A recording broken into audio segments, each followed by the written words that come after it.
It is 2011. The sun is out. The crowds are in their millions. Well, thousands anyway. This is the 2011 Eisteddfod.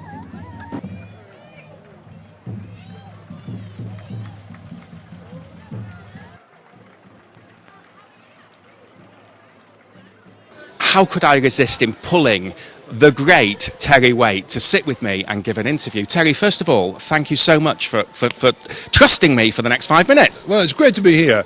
Today is a little overcast, little rain, but we've got the ground full of young people today, children from all over Wales, and I think that symbolises something of what the Eisteddfod stands for. It's an event organised by ordinary people in Llangollen who bring together people from every part of the world to celebrate in music and dance and song, to work for peace. And it just shows you that ordinary people, can do something if they've got a mind to do it. They've got a mind to do it in Llangollen. Tell me, Terry, you've been president now for 5 years, I believe? I think it is about 5 years. See, I know more about you than you do at the moment. President for 5 years of the Eisteddfod. It is a symbol, I guess. It is a symbol of peace. I mean, if you look around today, people, smiling faces, happy, chirpy, not a worry in the world. But there are worries in the world. We're in the middle of a recession. We're in the middle of all sorts of conflicts and horrible things like that. But you, as a symbol of peace as well, come here, and I've just seen you give your message of peace. Just give me your deep down feelings about Eisteddfod and how that can send a message globally. Well, I recently wrote a small poem on peace, which I sent at his request to Carl Davis, yes, who's incorporated it in his latest work on peace. When he's collected together the sayings of people like Desmond Tutu, my old friend, Nelson Mandela, Gandhi, and he's seen fit to include my poem and set it to music. And it speaks about the harmony of peace. It recognises in my little composition that peace is something that's quite fragile. And it also recognises that you don't necessarily achieve peace just by going to the United Nations and making a great statement. Peace has to begin in the heart of each individual, in you, in me, and in those around us. And if it begins there, then it flows out and emanates and flows out and influences other people. And then we can begin to make our statements. Now, I've seen that happen here. I've seen kids come here from Chechnya. I mean, kids who have experienced the most horrible, horrible things in their lives and seen their families murdered. Dreadful things happen. I've seen kids come here from Palestine and who form relationships with Israeli children. Back home, they never see beyond the wall. Here, they can mix freely and they can recognize that if you're Israeli or if you're Palestinian, you're still a human being. And one of the things we've got to get into our heads is this. We're all human beings in this world. As far as we know, we have one life. Why waste it fighting each other? Why waste it killing each other? Why not be creative? Now, Llangollen sets that example. It says, look, there are other ways. And Llangollen builds on what is natural to Wales. What is natural to Wales, it's in every Welsh soul, and that is the language of music. And music has the capacity to breathe a certain harmony into the soul. And if you have harmony in your soul, you'll extend harmony to others. That's what Llangollen does. Terry, I'm sitting here actually inspired by the words that you're giving me and you're giving to our audience. But can I ask you, how can a man who has suffered some of those things you've just described, possibly not all, but some of those things, how can a man then be so forgiving? How have you overcome that? Well, I tell you one secret of that, and that is if you understand why people behave as they behave. I mean, people often say, for example, let's bring a situation nearer to home, prisoners. Now, there are some one or two prisoners who are out and out bad lots. You know, they are steeped in corruption, crime and misery. There are many prisoners who are victims of circumstance too, who've never had a decent family, never had a decent background. Now, I'm not being sympathetic, over-sympathetic. I realise that if you break the law, you pay the price of that.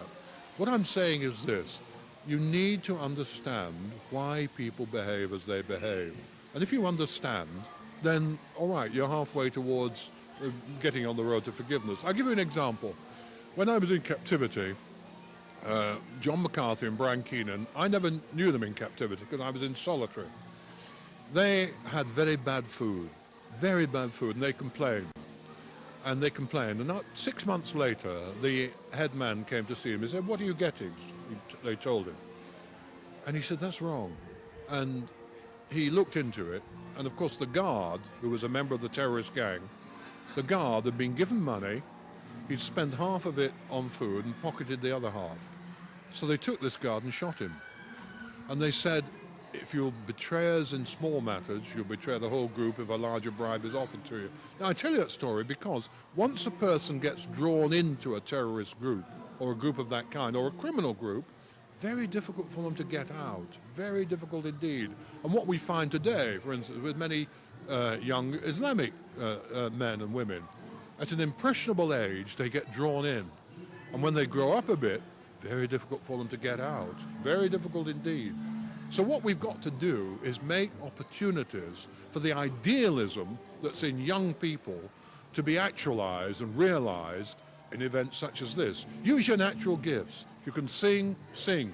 If you can play an instrument, play an instrument. If you can't sing, doesn't matter. Join in. There are choirs for people who can't sing, like me. And I am actually this year, believe it or not, I'll tell you a funny story. I'm actually doing the voice of God in Noah, and you have got an exclusive. You have got an exclusive interview with God. The voice of God. You heard it here first. The voice of God In Noah's flood. And last night, let me tell you a story. Last night, I was sitting with people who are sponsors of the Eisteddfod, and I sat down, and a lady sat next to me. She said, and someone said, "Can we take your photograph together?" I said, "Yes." And so they took the photograph, and I looked at it. I said, "Do you realise you've got an exclusive?" Because the lady's name was Mary. I said, "That's the only picture of God and the Virgin Mary." Of course, you were assuming the latter. I hope to goodness there isn't an Immaculate Conception. Terry, are you here for the whole week now? Yes, I am. I'm here all week, and I come every year for the whole week, and I do enjoy it. And it's lovely to see, the old team again, because they've got a team of volunteers and new people too. And tonight we got Russell Watson, a concert. Tomorrow another concert. Noah's Flood, I think, on Thursday. I've pre-recorded. And you're the voice of God. I'm the voice of God. Be careful. Terry, yesterday you had Lulu. Did you meet her? Oh, certainly. And she was kind enough, actually, because I was sat there. She was kind enough to dedicate one of her songs to me, which she's very small, I mean, I'm 6'7", and she's about 3'2". It wasn't. You make me want to shout by any chance. Well, she did do that. Yeah, she did do that. But it was. I forget what it was now, but it was a nice song. And I went to her afterwards, and she said, "Oh, I've always wanted to meet you," and so we had a little cuddle. And she went on her way. She was very good. Actually, she really was good. I have to say, it isn't particularly my type of music. It's so noisy. But it was great, and I thought the energy and vigour that she put into that show ought to be acknowledged. Yeah, well, we hope so. And I believe you're bringing on McFly on Sunday, is that right? They're coming Sunday night.